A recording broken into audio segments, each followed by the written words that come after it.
everybody. Welcome to the Kickin' Show, episode 17. It's a shorter version for this week as we get ready to celebrate Christmas with our families. Looking back on the season, we'd like to say it's been interesting and somewhat difficult for all of us. But we also looked back on the history of NASCAR. And for those of us who weren't here in the 50s, which would be every single one of us, or the 60s or the 70s, except for me, as you can tell, these guys are all young.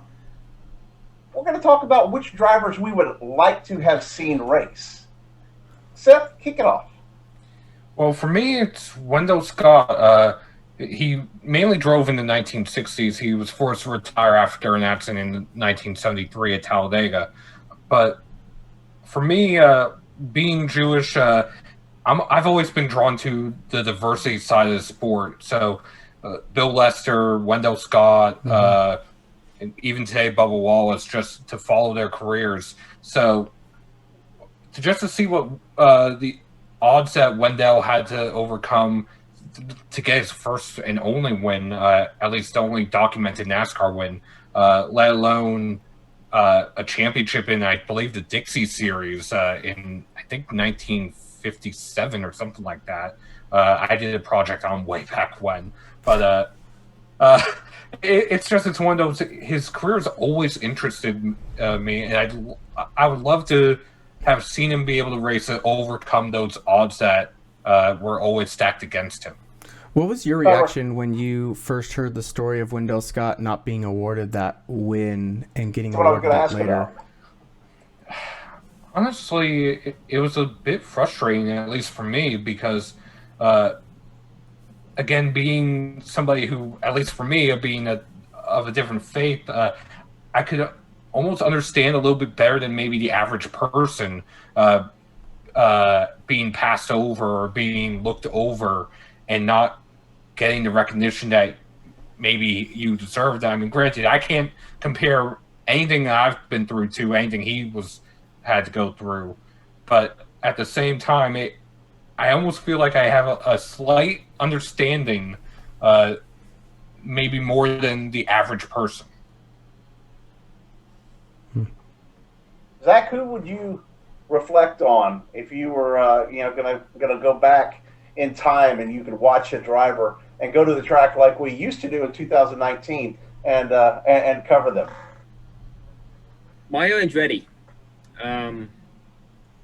Such a high class for a racing career. I mean, from a similar era to Seth's and Mr. Scott. I mean, for Mario, his whole story of coming to Nazareth, PA, from Italy. I mean, my ancestors are from Italy, and we came here to Pennsylvania as well as New Jersey. And building what would be known as one of the most successful career spans in auto racing history, especially during the most dangerous era of auto racing, which was the 60s, where speed was going this way and safety was kind of sat at a level point. I mean, it was such a crazy, wacky time in auto racing history, from NASCAR to Formula One to the early days of IndyCar racing. I mean, we know guys like Jackie Stewart who were leaders in the safety movement, and strides were made, but I mean, this was Andretti's time.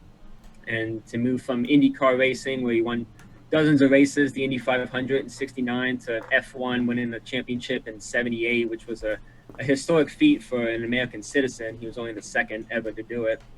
But I mean, before all that, we're talking NASCAR here. He ran NASCAR before he won the 500, before he won the F1 title. He won the Daytona 500, I believe, in 67. He didn't run NASCAR much, but I mean, man, to be in the stands during that time and to see him come over from the open wheel side and expand his racing resume and racing for Smokey Yunick and Holman Moody. I mean, just like well-known names in this sport, and to put that Andretti name in that car, it would have been really super cool to see. And I love multi-class drivers. I've mentioned it on the show here before.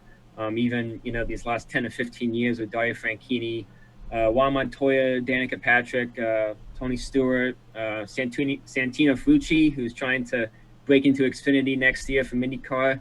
I love that stuff, and to see Mario do it way back then one of the original guys to really do it and succeed in crossover racing series.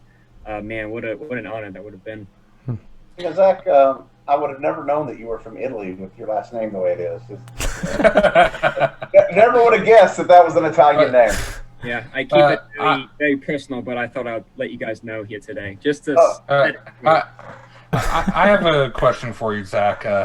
With everything that Mario was able to accomplish, from the Daytona 500 to the Indy 500 to the F1 Championship, what specific race would you have loved to see him compete in? Because he ran the gambit, even ran in the 24 Hours of Le Mans.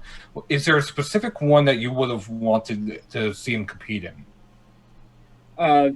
Indy 500, for sure. I mean, just because that's my favorite race in the world. I got to cover it 4 times, and every time he's there, every year, of course, and he comes in with a golf cart or he's walking through in the stands, everyone is around. They can't believe. Like, I talk to people, and one of their biggest goals when they go to Indy is to see Mario, see AJ Foyt, see, one of the Unsers. I mean, they own that place. And he only won it once. And, over 50 years later, that name's never won.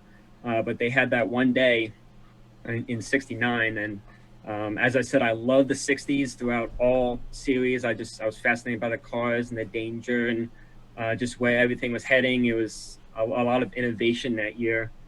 So I feel like that era and that achievement that he did that day is something that none of his brothers and nephews and uncle, no one in that entire family has done it. But that day it happened, and I think he would probably say that was one of his biggest, if not his most favorite win that he's done. So yeah, that would have been the one I would pick. He's actually got some ties to our community here in Beaumont as well.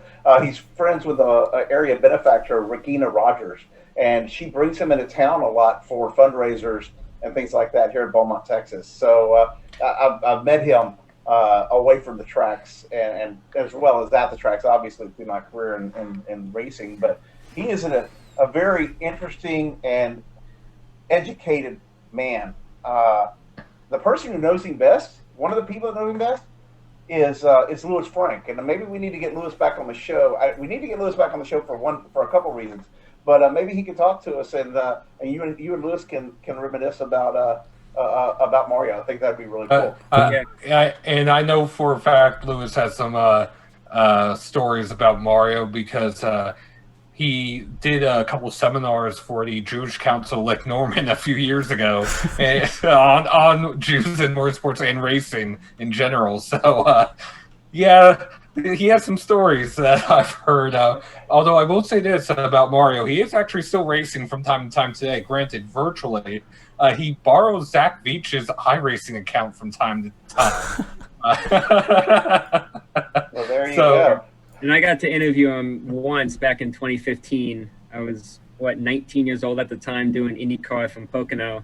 He was sitting on the pit wall, and I was shaking, and I walked up and interviewed him just about having IndyCars back at Pocono. It was only a couple years at the time, and he gave me my time, and he gave me a good interview. He laughed, shook my hand, and I did an article for my school paper for it. So did you keep that hand unwashed for like a week? Not quite. I was doing too many interviews that day and shaking too many hands. I'm like, I gotta wash my hands. Sorry. Maybe we can pull some strings, make some phone calls, and get you another interview. I think Louis has his cell phone number just to throw that out there. I will say this. You know why he ran the Daytona 500, right?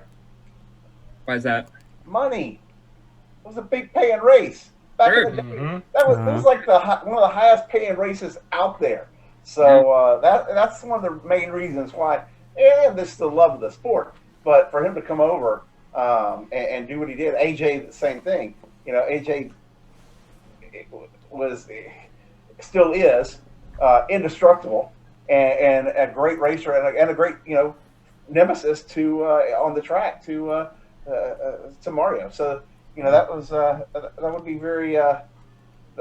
would be very interesting to get both of those guys for you in an interview. At a 1-on-2 type thing. Maybe we can work that out. AJ lives up the street, so we'll see what we can do. Justin, who's your driver? I'm gonna go a little bit newer, but this one Of kind course you are, because you're like 12. Other than me. 13. Get it right. I am like 50 next year. 50. That's half a century. I never knew I would live this long, or I would have taken better care of myself. No, I'm gonna go a bit newer because there's one guy, and I know there's a lot of drivers that we can pick going through this kind of a list like this, but one guy that, like, every single time I see an article about him or I see an old video kind of commemorating him or whatever, it just reminds me of like my family racing and all that stuff, how we didn't have much, we built our own stuff in our garage or whatever and took it to the track and were actually competitive against some of these other teams that had multi-millions of dollars and brought trailers of 50 motorcycle bikes or like 5 cars or whatever it might be, but that's Alan Kulwicki, where he pretty much started in his own garage kind of thing, building his own cars from scratch and built it up to his entire racing enterprise basically. Obviously he's famous about the one championship that ultimately kept Earnhardt away from 8 championships. I know there's a couple of years like that, but that being one of them. But you can't deny that this guy literally put every ounce of energy and every second of his life into his racing career, because you can't just one-man team that, no matter what era you're looking at. You can't just one-man a team like that. And everyone said you never could do that. There's no way you could ever be successful with that. But Alan did that. Alan Kulwicki did that, and that's his will and his grit and his desire to like just go out there and win, and do whatever he could. That's more of what I would have loved to see, just to kind of be out there and witness, like, what kind of effort this one guy puts in and doesn't take anything for granted. So Alan Kulwicki would definitely be my guy. I wish I could have seen race. Now, if you can pick a moment, whether it's the first Polish victory lap or Atlanta in '92, which one would you rather see? Oh gosh, I'd probably say the first Polish victory lap. Really? Okay. Because that's because when you see someone win a championship, you see someone win a championship every year, right? And obviously for Alan Kulwicki, that's obviously awesome, and that would definitely be a second. But to see a Polish victory lap and say, I am going to write my legacy with this new thing that has never been done before, to be able to say, like, I was there and saw him do that for the first time ever, that would be a much better memory, I feel like, taking on for the rest of my life. Don't get me wrong, seeing him win a championship or lock it up after a wild day at Atlanta, that would be pretty cool too, and that would definitely be a very, very close second. But that first Polish victory lap would definitely be one that no one would ever forget.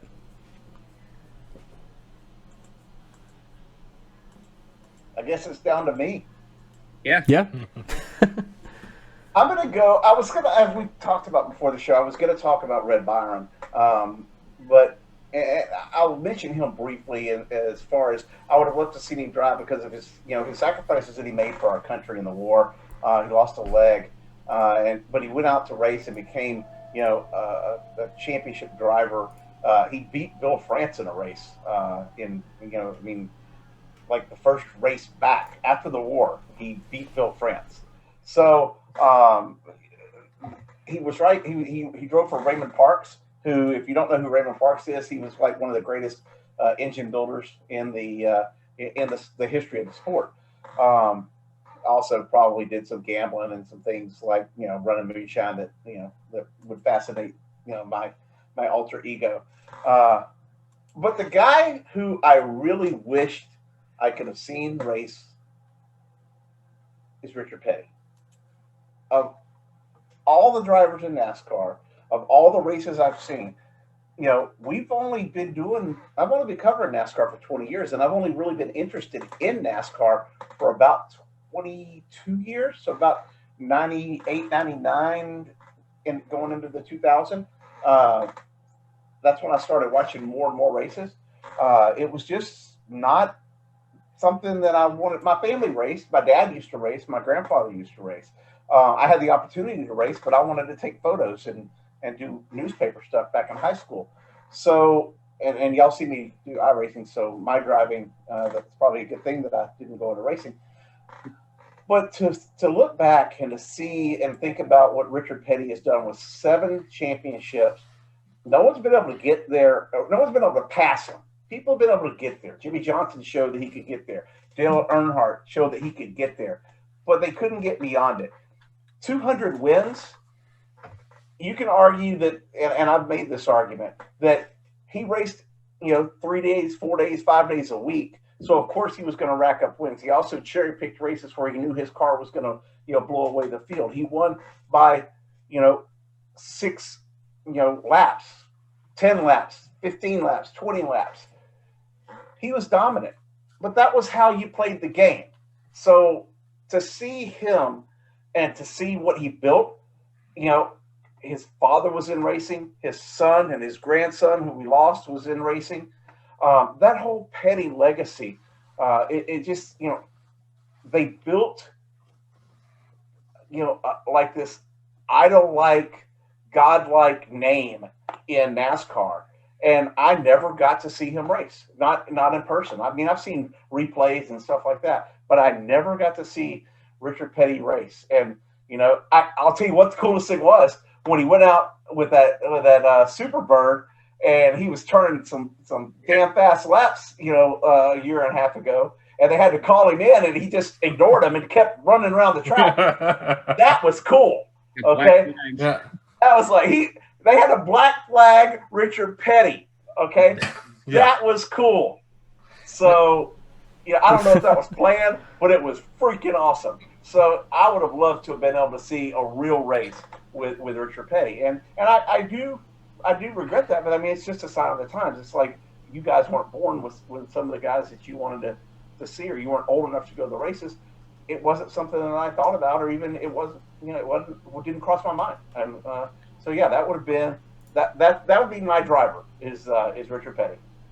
Now, at least for Richard Petty, more so his grandson Adam Petty, I have a small connection to. My sister co-founded, or at least that's the way she describes it. She was number 3, or the third person to join the fan club for Adam way back when it was first started.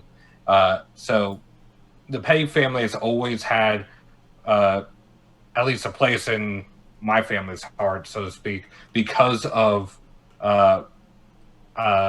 basically how big of a fan my sister was of Adam, and where that went essentially.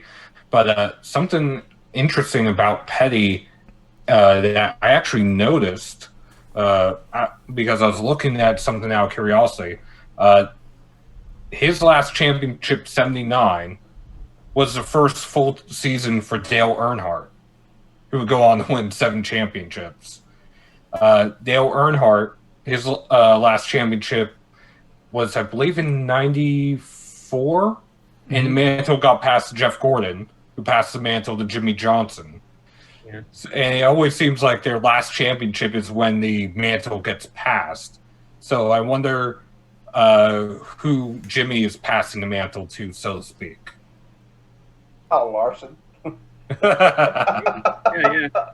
I mean, I gotta look at that, and if I had to pick a driver right now who I think is going to be on fire in 2021, I've got to put it in Kyle Larson's lap, and I think it's going to be I think he's going to be a force to be reckoned with. I know he got a new PR person today. He got John Edwards, who was Jeff Gordon's PR person. So I think that's a good move for them, and he's with Hendrick. And what better organization could you be with in NASCAR?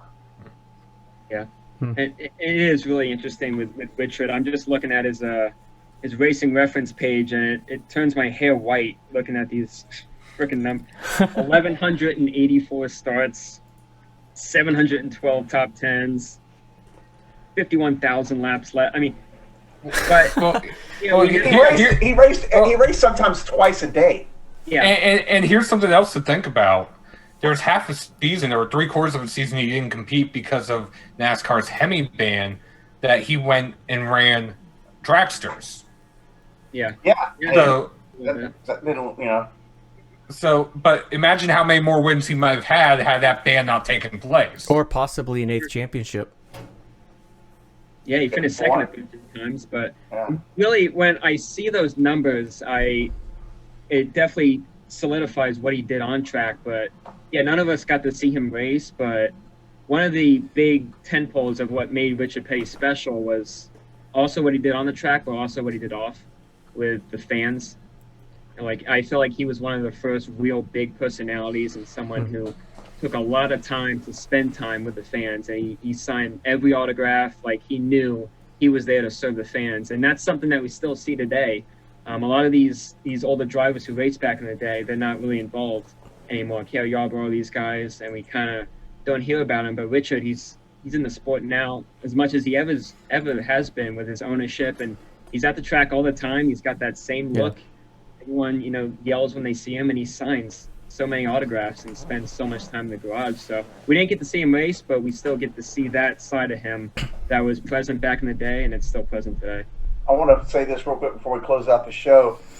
One thing about Richard Petty, and he told me this, and I'm going to paraphrase it, but if you notice, when he signs his name, it's very meticulous. You can read. That's Richard Petty's. It's not this.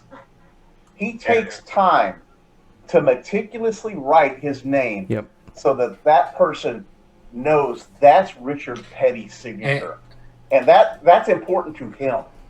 And I want to say there are a handful of drivers who have taken that from Richard as well, because I remember seeing autographs from Casey Kane, Bubba Wallace from before they drove for Richard Petty, and then what it looked like after they drove for Richard Petty. Exactly.